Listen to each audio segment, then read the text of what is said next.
I'm a resident that may be fairly unique here. I've been in the neighborhood for 25 years. Between my wife and I, we have 2 businesses.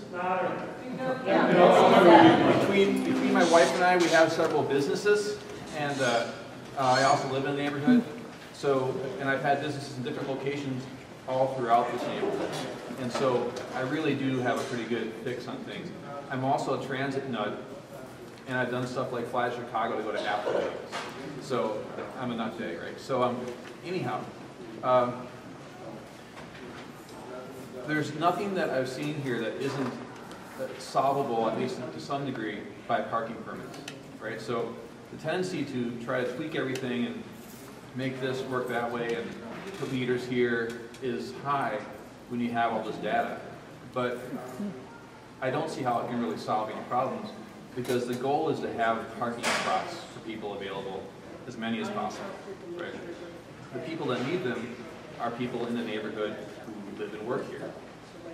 So meters don't help things for a neighborhood like this where you don't have a ton of retail.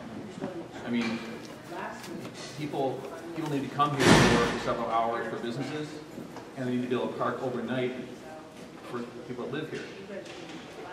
I've stood on the corner of 17th and Florida and looked out and made a pretty formal, informal survey of buses and vans and stuff that are parked there just a couple weeks ago. And I came up with 22 vehicles with 45 spaces. And that's for 3 blocks as far as I could see just in a sight line. That's a lot of spaces. So that's not the solution to the whole problem, but that's a pretty enforceable thing to alleviate a lot of parking in that neighborhood very quickly.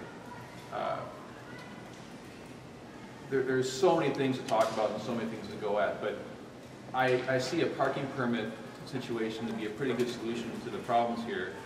And everything else you're talking about is really just screwing some aspect of the society over pretty highly. And, you know, highly. And charging people that are residents here a lot of money.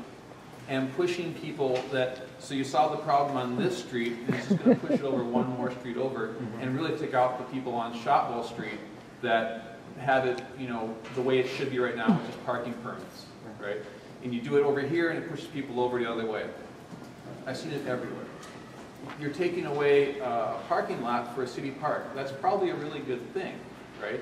There is a parking, it's even mentioned in here, there is a parking lot on 14th and Harrison that's empty and unused. It's a self-sufficient use of that lot. It doesn't get used. There are hundreds of parking spaces in that building. That would take care of that whole neighborhood and all the issues, and would eliminate the issues here. So, and this is all stuff we know, it's out in the open. And I don't understand why it just isn't approached and done.